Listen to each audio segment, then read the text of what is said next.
Greetings, friend. This is John Haynes, your host. Prager University is an online resource promoting knowledge and clarity. At Old Guard Audio, you'll hear clear, life-changing insights and ideas by world-renowned thinkers from Prager University. Thanks for listening, and be sure to tell someone about oldguardaudio.com.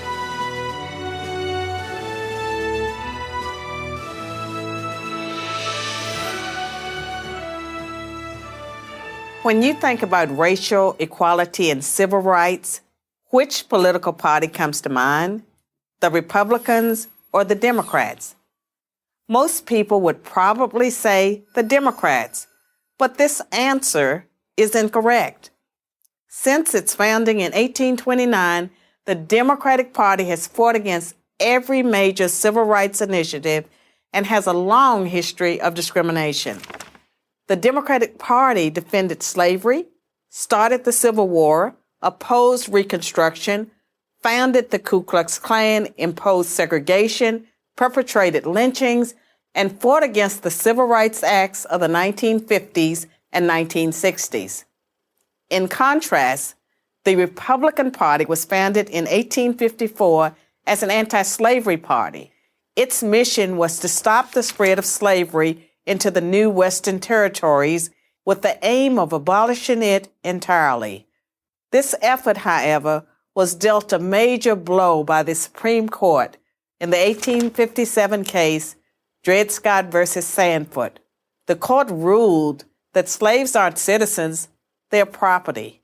The 7 justices who voted in favor of slavery, all Democrats. The 2 justices who dissented, both Republicans. The slavery question was, of course, ultimately resolved by a bloody civil war. The commander-in-chief during that war was the first Republican president, Abraham Lincoln, the man who freed the slaves. 6 days after the Confederate Army surrendered, John Wilkes Booth, a Democrat, assassinated President Lincoln. Lincoln's vice president, a Democrat named Andrew Johnson, assumed the presidency. But Johnson adamantly opposed Lincoln's plan to integrate the newly freed slaves into the South's economic and social order. Johnson and the Democratic Party were unified in their opposition to the 13th Amendment, which abolished slavery, the 14th Amendment, which gave blacks citizenship, and the 15th Amendment, which gave blacks the vote. All 3 passed only because of universal Republican support. During the era of Reconstruction, federal troops stationed in the South helped secure rights for the newly freed slaves. Hundreds of black men were elected to Southern state legislatures as Republicans, and 22 black Republicans served in the U.S. Congress by 1900. The Democrats did not elect a black man to Congress until 1935. But after Reconstruction ended, when the federal troops went home, Democrats roared back into power in the South.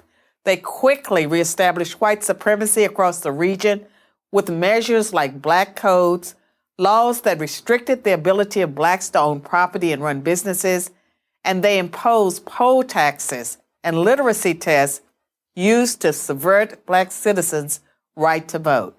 And how was all of this enforced? By terror, much of it instigated by the Ku Klux Klan, founded by a Democrat, Nathan Bedford Forrest. As historian Eric Foner, himself a Democrat, notes, in effect, the Klan was a military force serving the interests of the Democratic Party. President Woodrow Wilson, a Democrat, shared many views with the Klan. He resegregated many federal agencies and even screened the first movie ever played at the White House, the racist film, The Birth of a Nation, originally entitled The Klansman. A few decades later, the only serious congressional opposition to the landmark Civil Rights Act of 1964 came from Democrats. 80% of Republicans in Congress supported the bill, less than 70% of Democrats did. Democratic senators filibustered the bill for 75 days until Republicans mustered the few extra votes needed to break the logjam.